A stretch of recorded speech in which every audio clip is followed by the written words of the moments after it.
Hello, this is Julianne Good, and this is Psych One-on-One. Welcome. We are here to make psychology more understandable, and we're here to give you tips for you and your family to make your lives easier. My special guest this evening is Dr. Preston Gelhardt. He is the chair and professor of forensic psychology at Argosy University in Orange, California. Welcome, Dr. Gelhardt. How are you? Been a nice day today.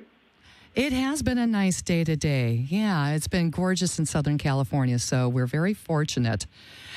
So we are going to be talking a little bit about mood disorders this evening. And before we get started, could you tell the listening audience about your background? Yes, I have a doctoral degree from USC, and prior to coming to Argosy, I was on faculty at Pepperdine University for 30 years. And while there, I conducted applied clinical research studies treating people who presented with depression and sometimes comorbid with accompanying anxiety. And yeah, I saw a little bit of your research when I met you initially, and we're going to be talking a little bit about that research this evening, correct? Yes, that will be fine. Wonderful. That's fantastic. The first thing I would like to ask you is, are there different types of depression, and they're sometimes referred to as mood disorders? Yes, Julianne, there are, and I do prefer to use the expression mood disorders because depression itself constitutes one diagnostic category. And so when we're talking about mood disorders, there's an array of different types of disorders that would include unipolar depression. Usually that's a major depression. Also bipolar depression, and that's where a person vacillates between being very manicky and quite depressed. There's also a milder form of depression called dysthymia, and then double depression is when the individual has experienced both dysthymia and major depression. And so there are a number of different things to discuss in terms of those different categories. And I think it'll also be helpful to your readers, your listeners, to attend a little bit to how there are gender differences in forms of mood disorders and different types of treatments that are typically used effectively in working with mood disorders. Yeah, so there's a lot of material out there to be talking about and sifting through. And I know that there was just a recent rewrite of what's called the Diagnostic Statistical Manual, and that's our Bible in the psychology profession.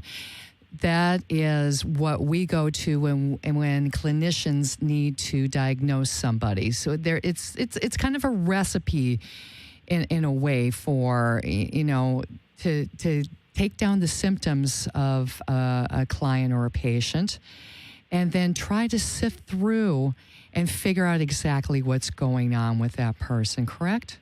Yes, that's correct, Julianne. In fact, either the DSM-4-TR, which is the manual that has just recently gone through revision, replaced by the DSM-5, and the different diagnostic symptoms guide a treatment specialist in terms of rendering a diagnosis so that a treatment program can be prescribed. Right, and that's really important, especially if the client or patient eventually needs some medication, because it gives the medical doctor something to work off of. It gives the psychology profession and the medical profession a common language that they can understand. Yes, that's true, and I think that depression is often treated with medications. However, there has been some body of literature suggesting that a form of therapy called cognitive behavioral therapy is as effective or more effective with many different forms of both major depression and dysthymia. And can you tell us a little bit of what CBT is about, the cognitive behavioral therapy? Cognitive behavioral therapy is particularly interested in what I'll call the reciprocal relationship between a person and the way that they think and the way that they feel, between the environment in which they live, and the behavior that they're able to manifest. So this reciprocal relationship will determine basically the type of disorder that may be present, and also guides us in terms of how to treat this individual, moving them toward a more balanced form of living. So when you first see a client and they're presenting with depression, what is your general I was going to say recipe, but your general know-how and what you do with a client when they first present?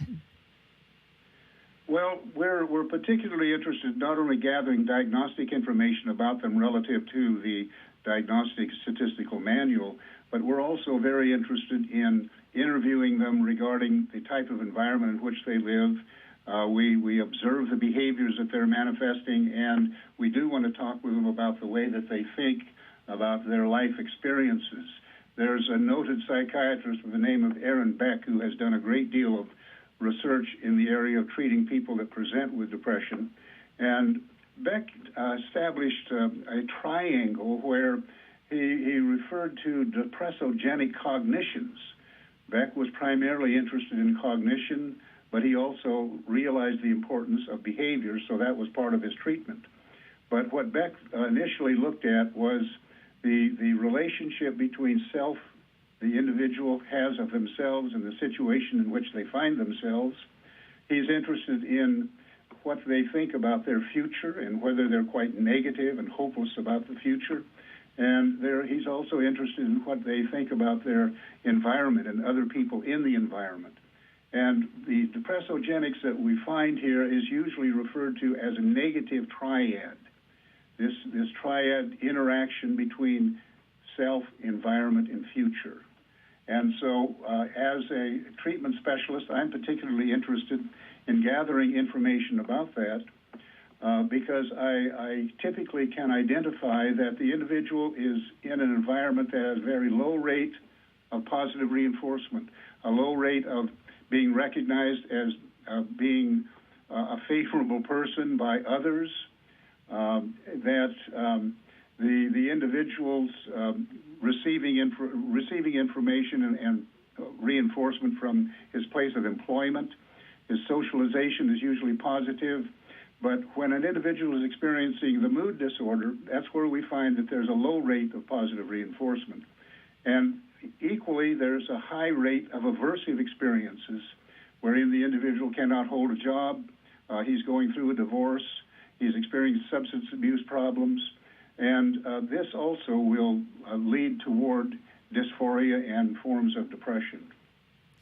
And that can happen within a relatively short amount of time, correct? Or is this kind of a buildup of symptoms and not getting the positive reinforcement from the environment, from your family and friends and workplace?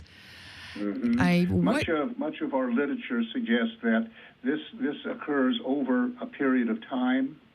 For example, for a diagnosis of dysthymia, the mood disorder must have been present for 2 years or longer. For major episodes of depression, they have a little more rapid onset, but they again exist based upon coming from a dysfunctional environment and a dysfunctional social relationship. And isn't it also experiencing depression pretty much every day? Yes, in milder forms like dysthymia, that is a continuous period of dysphoria, which is another word that we use when we're talking about dysphoric feelings or emotional feelings. And the severity is typically not quite as bad. If you kind of conceptualize the globe and you look at the equator as being a normal mood level, dysthymics will drop down below that equator a few degrees, and they will remain in that position for some time. A person with major depression will take a major drop in their dysphoria, and it becomes more obvious as you conceptualize it from the globe perspective. This globe will also be handy to us if we get around to talking about bipolar depression, because you will see that in this case, the moods elevate up into a manic-y stage and then take a dive bomb down into the South Pole. So we're looking at a comparison between bipolar, North Pole, and South Pole. So with bipolar depression, can it manifest as that a person may be starting off with a picture of depression, and then he or she is sitting and trying to compensate for not wanting to stay in that state, being uncomfortable with it. And so they start behaving in the opposite manner. Does it look like that kind of a picture? I think that's a good way to begin to consider bipolar. However, there's some evidence that bipolar is much more chemical than major depression. And so it's not so matter a voluntary attempt to pull yourself out of a depression that results in the manic-y behaviors, but rather it has more to do with the chemical imbalance that the person is experiencing. So it's more of a natural onset then, is that right? Yes, and we think it is, though it's certainly influenced by the environment. What kind of environmental factors would feed into a person becoming bipolar? Well, they may have their initial onset, as you indicated, in terms of depression itself, but the environmental conditions, we're not too sure what may necessarily cause the mood elevation up to a manic-y level. There is some evidence that there are genetic involvement, that in some way they may have inherited this, and certainly it requires long-term treatment for the bipolar depression. In my work, I worked only with what I call unipolar depression, and that is conditions of dysthymia, double depression, and major depression. I did not find that the treatment intervention I used was particularly effective in working with bipolar. That's interesting. How so? Well, primarily because we were activating people in their environment to become more involved in pleasant activities, and bipolars tend to be much more rebellious, acting out, and very difficult sometimes to deal with. And so you're not going to get a lot of compliance from them while they're in a manic-y state. Right. And then isn't it also difficult to keep a bipolar person into therapy on a consistent basis? Yes, it's very difficult. So when you were working with unipolar dysthymia, double depression, did you use kind of the same methodology, or were there differences in the therapy techniques that you used? No, the interventions basically were the same for people irrespective of the diagnosis, whether it was major depression, dysthymia, or double depression. And remember, about 75% of our clients were also what we call comorbid with anxiety. And so we had an intervention that also worked towards trying to reduce their anxiety levels so they could better participate in other kinds of activities. We tried to involve them in increasing their pleasant activities. We comprised a list of activities that they had found pleasant in the past, and we began to encourage them to participate more in those at this time and in the future. We also have found that many times as people are feeling depressed, they withdraw a little bit from a potentially reinforcing environment and gathering of social friends. So we found that they also benefited from being taught assertiveness training. Many times people who are experiencing some form of mood disorder, particularly a depressive mood disorder, have difficulty with social skills, again, because they're a bit resident in terms of their social interactions. So we, again, enforce with them the importance of smiling, of making eye contact, to shaking hands, and sometimes you simply role play this in a small group setting, which we had. Yeah, so group therapy in that case would be really beneficial, I would imagine. What I found is that group therapy was just as effective and sometimes more effective than individual therapy. And typically my groups ranged in numbers from 6 to 10. Yeah, so I like your method, Dr. Gelhardt, of teaching them new coping skills, teaching them new social skills.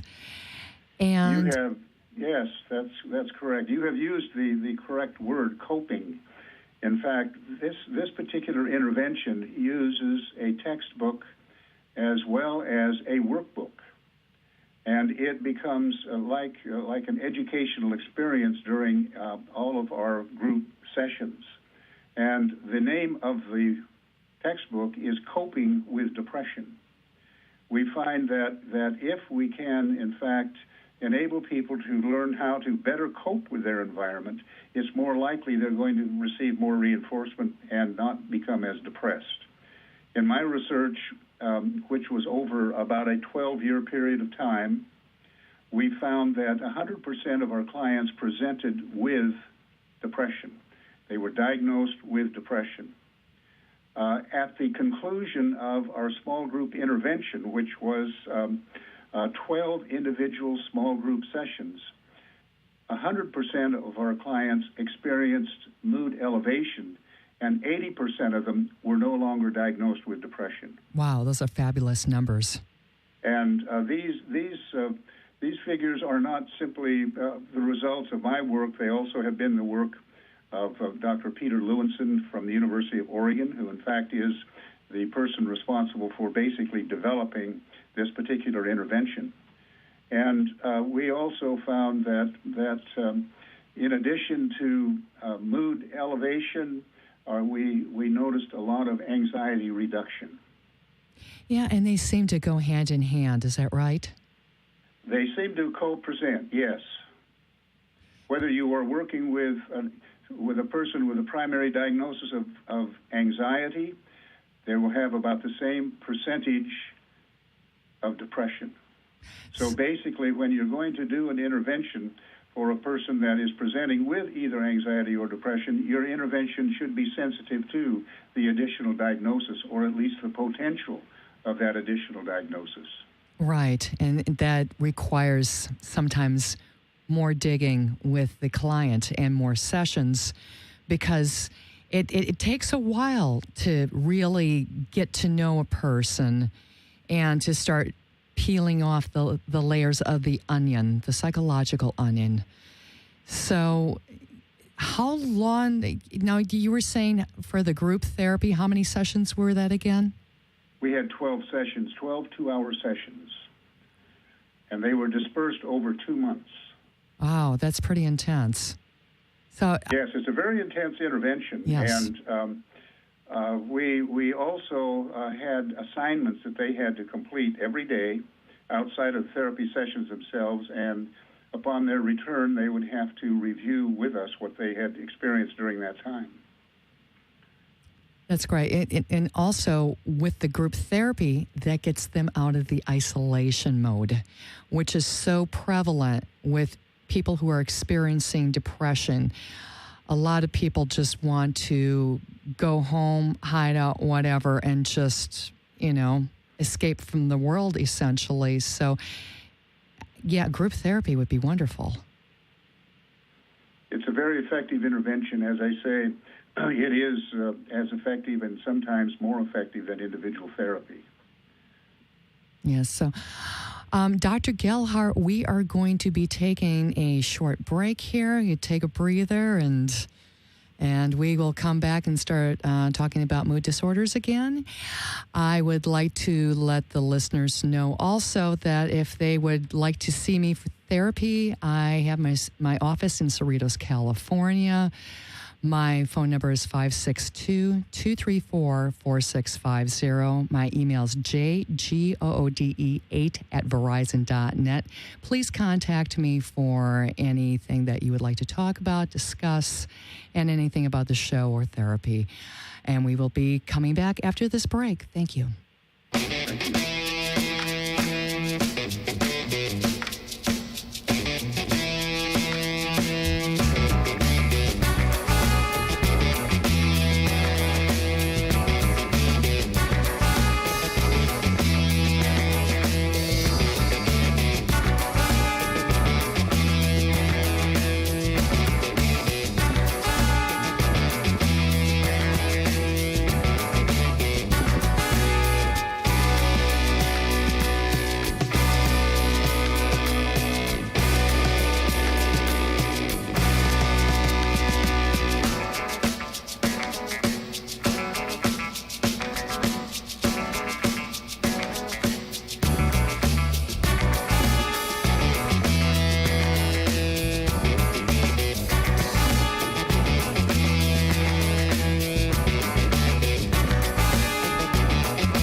Welcome back to Psych One-on-One with Julianne Good and Dr. Preston Gelhart. We are talking about mood disorders.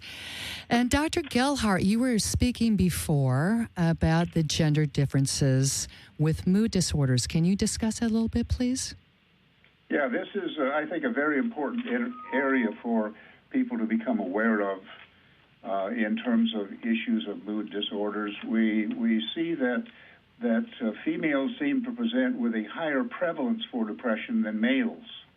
And within the general population for females, we're looking at 8 to 9%, for males 4 to 5%.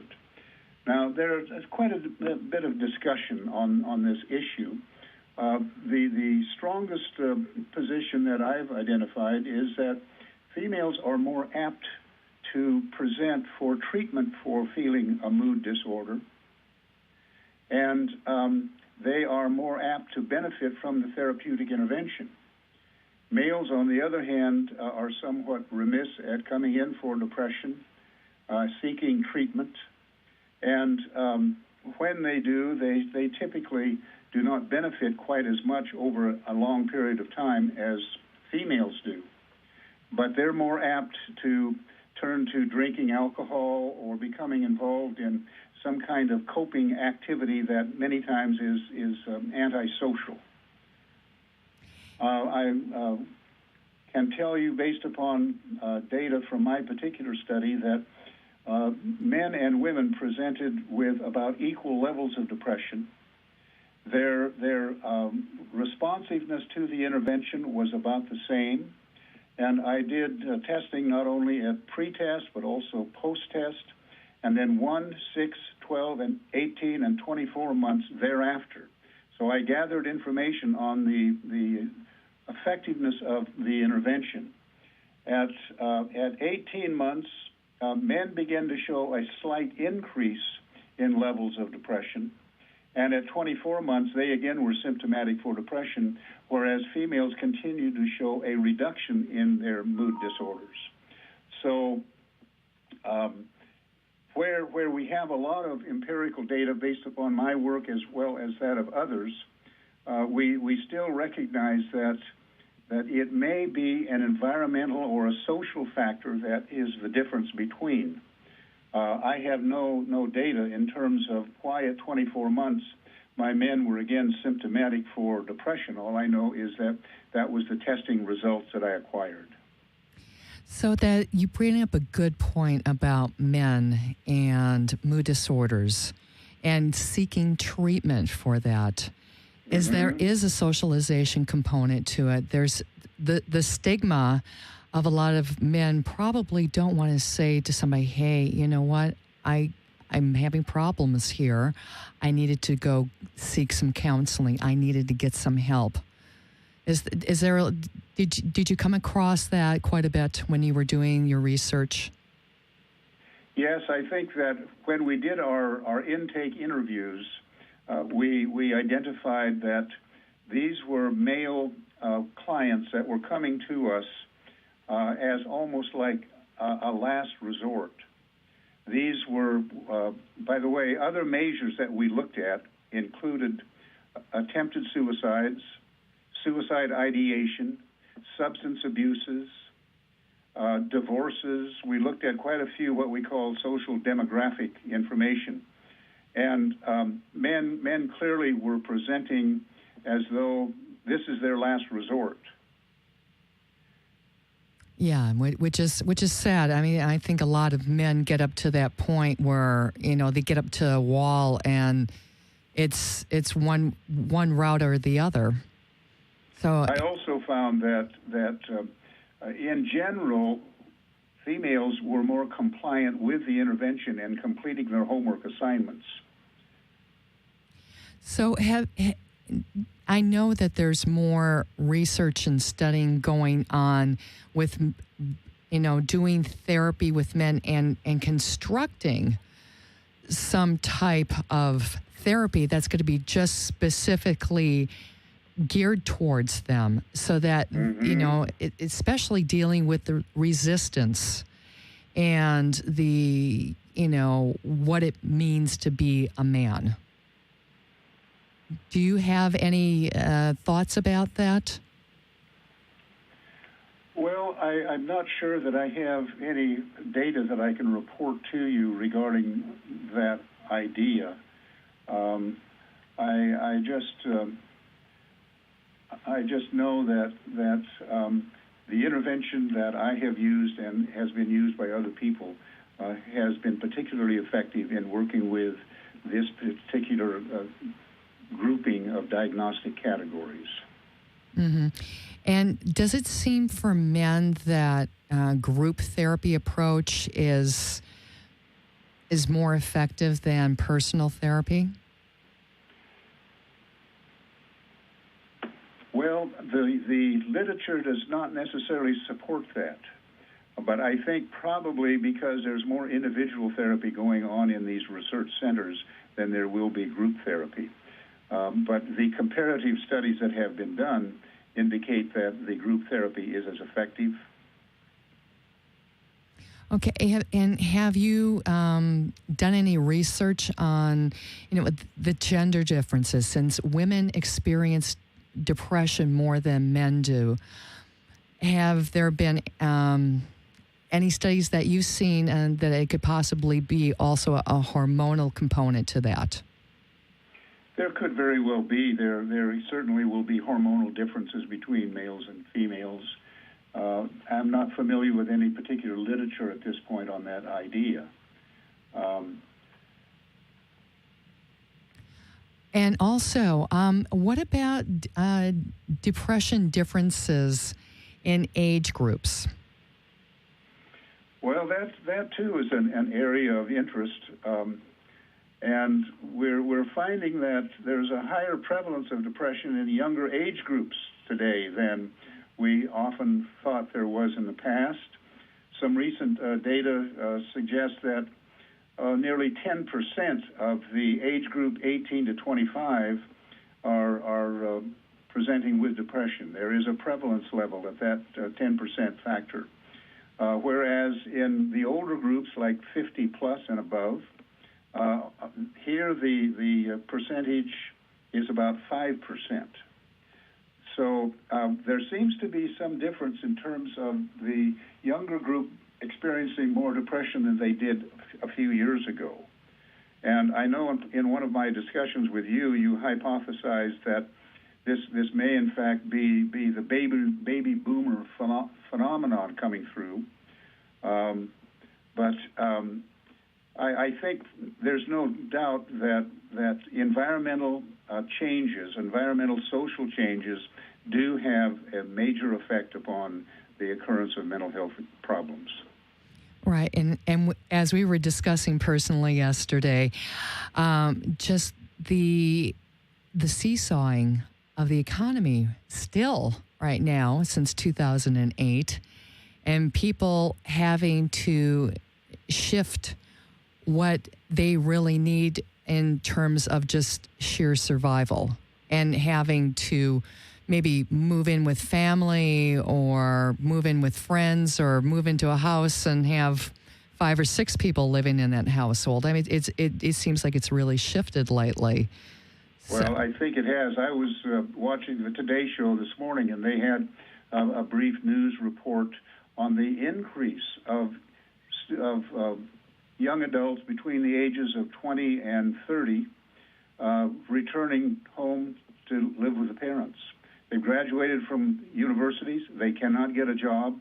They're having to move home and live with the parents. And though they're well educated, they're unable to get a job in their area of education, and they're working at grocery stores and restaurants. Right, they're working way below what their education level is. Exactly. Exactly. I know. I've got a household that's doing that right now. So, Right. yes. So I know that one personally. So, yeah, there you go. Especially since when young people are in school, they are expected. They're putting in their time, they're putting in their studies, they are paying a lot of money for their education, and they get out of school, and then eventually Sally Mae's breathing down their neck 6 months later, saying, "Okay, guess what? You get to start paying back your student loans," and they're Yes. working at minimum wage jobs. They have to move back with their parents. There doesn't really leave them a whole lot of options. So therefore, what did they do with their educations in the meantime? Everything's kind of still on hold. That can definitely wreak havoc with a person's stability in their moods, period. So can you talk a little bit about that age category, the 18 to 25, and why the increase in the depression level now from the research that you've done? Well, I had a very limited number of people in that particular age group. My age group is really varied between 27 to 28 up through into the 70s. So I don't have a lot of personal data in terms of that issue. But I think that there's a rather unusual social phenomena going on in this country. And certainly one of them is the violence that we're seeing with our adolescents in high schools. And I may not have mentioned to you before, but I also am an expert witness in the area of education and student supervision. Oh. And strangely enough, I'm seeing quite a number of new cases that are dealing with sexual molestations and harassments. I've been doing this for about 30 years, and I did not have that kind of client load 20 years ago, even 15 years ago, as I'm seeing now. And so being a cognitive behavioral therapist, of course, I tend to be somewhat sensitive to environmental events, and I can't quite put my finger on, at this time, what seems to be causing this, except some kind of a deterioration in the family unit itself. Perhaps as a marriage and family therapist, you've had some observations of this type. Yes. But clearly, we need to be more sensitive to issues of what is happening in terms of violence with our children, and we need to find out more about the characteristics of these children who have acted out and actually been shooting and murdering people. Yeah, that has been one of my utmost concerns about what's happening with the society right now. And I've had a few programs on that with other forensic psychologists, and just trying to pick through what exactly is happening, especially from from what I've researched so far, it's between the 20 and 30-year-old white male group. What happened there? It doesn't quite make sense why that is a prevalent age group, and I have no idea. Of course, there's the theory about we're desensitized to violence in this country now because you see it on TV. Video games, almost every one of them has some kind of violent component to it. You go on YouTube, you can see people fighting, and people think it's entertainment now. I don't know. There's so many different avenues as to how we ended up getting at this point. Yes, that's true enough. A very renowned psychologist by the name of Albert Bandura is the one that developed a social learning theory, and he was of the opinion that TV was responsible for a lot of the violence that we were seeing in our children. Yeah, and being modeled for them right there. Right, and for how many generations now? At least 2 or 3 now, because I think TV really started to become violent when, how many years ago? I would say approximately 30 years ago. Right. Yes, I've been watching it that long. Yeah, it seems that it's increased more and more. There's more crime shows. There's more reality-based shows where if there's not at least one fighting scene within that reality show, they really don't want to air it. And it's ridiculous that the media is pushing this as entertainment. Yes, I agree with you, and I can't help but think about the family of these children that have become violent, and here we're discussing issues of depression and mood disorders. You can readily imagine what it must be like to be a parent of either the victim or the perpetrator of these kinds of acts. It's horrible. This in and of itself is setting up an environment that is creating major mental health problems, and certainly mood disorders is one of them. Yeah, along with paranoia. Yes. Yeah, across the board. When you look at the news and everything else, I think that there's more elements of paranoia that are cropping up across society. Especially after a mass shooting, it just creates more fear across the board. So, Dr. Gellhardt, is depression responsive to therapeutic interventions? Yes, it is.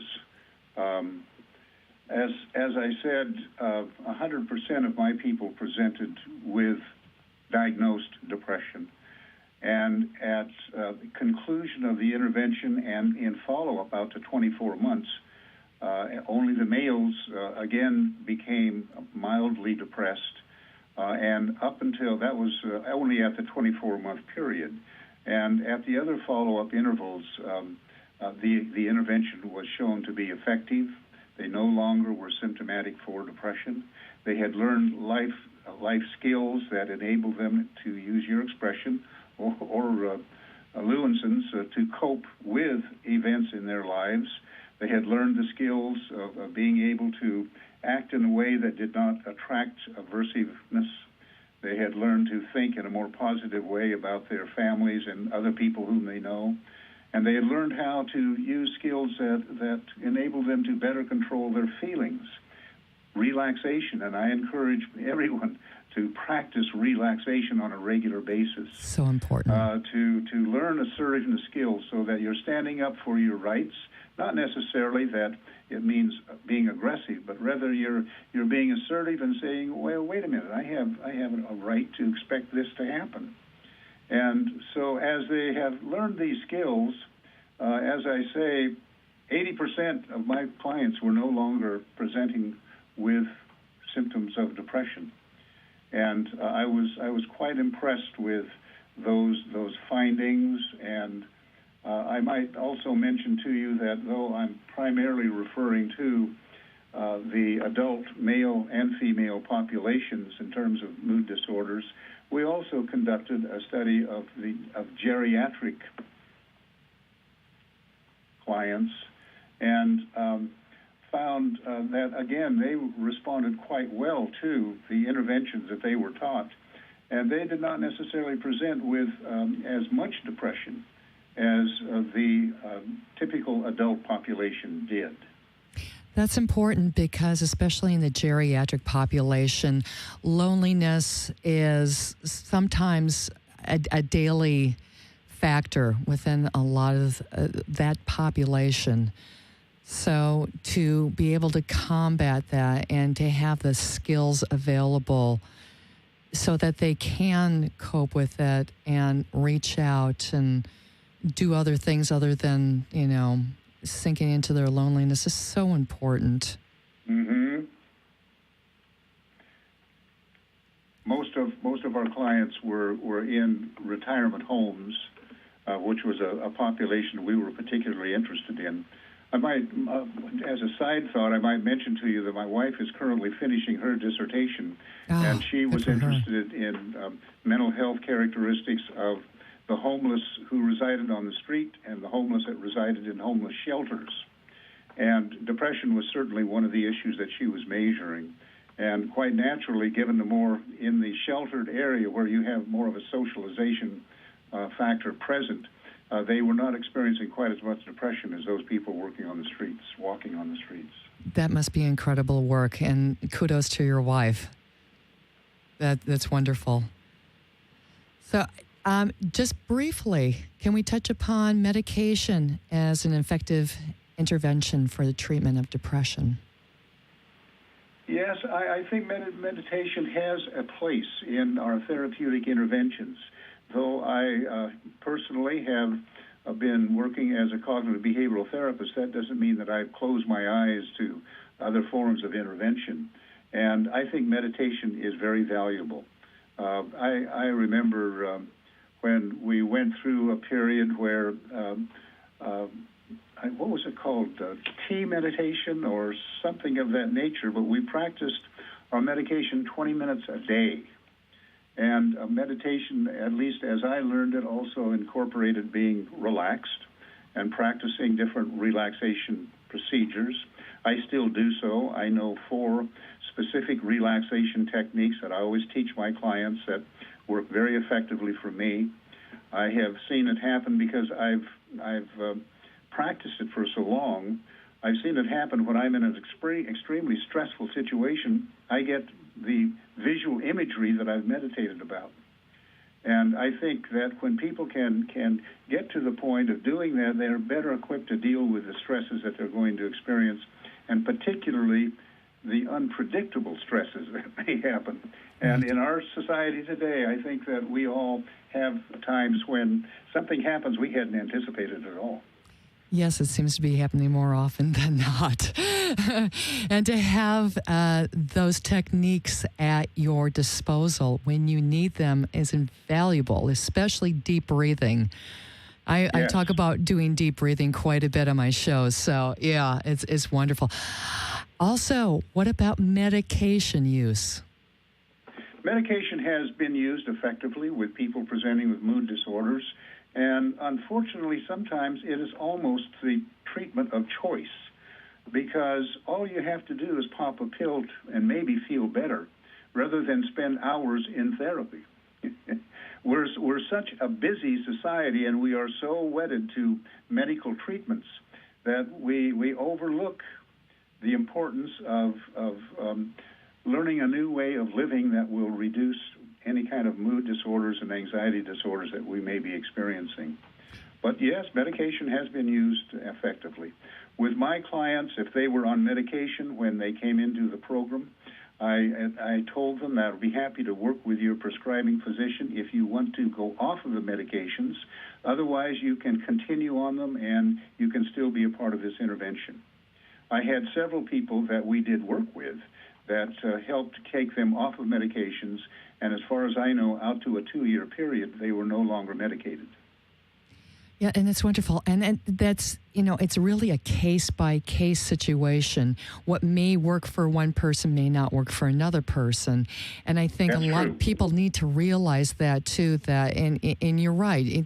We've got a society that, pop a pill and make your bad feelings go away, and that's not necessarily the case. A lot of times you have to do the work along with it. Change your perspective, do the CBT work, or do something similar, but make a change. Figure out what is causing you to feel so bad, and then changing it, because that, there's so many options for a lot of people that sometimes you need to talk to somebody else and say, okay, I'm stuck. So what else do you have that I maybe haven't looked at, and start working at a different angle?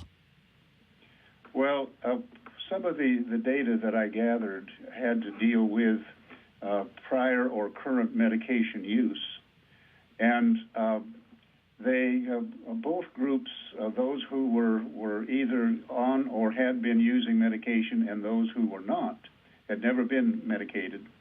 The people with medications presented with higher levels of depression. At post-test, the people who had never been medicated still presented with lower levels and were asymptomatic for depression, whereas those who did use medications at post-test, they were still experiencing depression at a mild level. And so, to me, it seems that those people who have sought medications have experienced more depression and benefited less from the intervention than those who never had any form of medication. It's interesting. Yes. Now, Dr. To me, it seems that the medicated group still are of the opinion that they need the medication to alleviate their depression, and even after the 12-session, 2-month interventions, they're still experiencing mild levels of depression. Yeah, I've known people like that where they just kept on the regimen and didn't even think twice about going back and getting that reassessed. And that's important too. Talk to your doctor about, what's happening with your symptoms, whether you need to have a change in medication or not. That's really important to keep that dialogue going. Now, here's another finding that you may be interested in.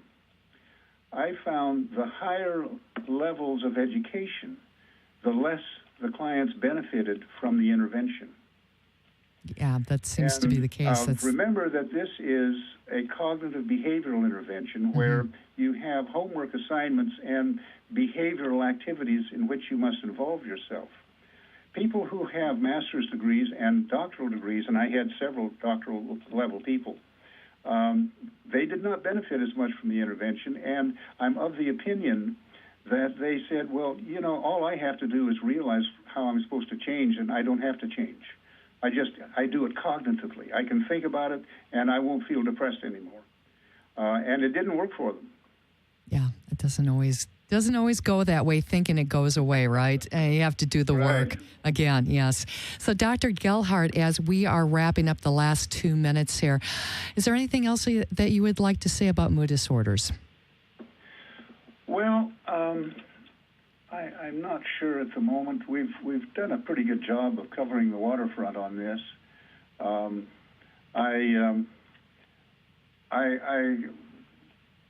know that you have your own private practice and that you are working with people, I'm quite sure, some of whom are presenting with depression. And I would encourage you to have them consider alternative forms of intervention if for some reason, and this, of course, would mean that you would consider using an alternative form of intervention, if for some reason you seem to hit a block. You can't seem to get past a certain place in your therapeutic intervention. And when I've encountered things of that nature, that's when I typically begin to look around and, well, if this is not working, let's look and see what else might work. Right. And I always want to encourage clients and therapists that if you have successfully treated a client, you don't terminate that client. You transition that client. You transition them on into support associations, mechanisms, organizations in which they will continue to receive the positive reinforcement that has also assisted in their recovery. Yes, that's important. Thank you. And if the listeners would like to contact you, how can they do so? They can reach me at my telephone number, which is 949-797-0150. And thank you so much, Dr. Preston Gelhart. It was wonderful information. Well, thank you, Julianne. It's been a pleasure to talk with you here. Thank you. And if the listeners would like to contact me again, my business phone number is 562-234-4650. My email is jgood8@verizon.net. You can pull up any archived Psych One-on-One shows at iTunes and at skidrowstudios.com. I would like to thank my board operator, Jenny Guzman, and the executive producer, Jeremy Hansen. And thank you so much for tuning in to Psych One-on-One. Stay tuned to the Qumran Report on right after me. This has been Julianne Good. Take care of yourself. Take care of each other. Bye now.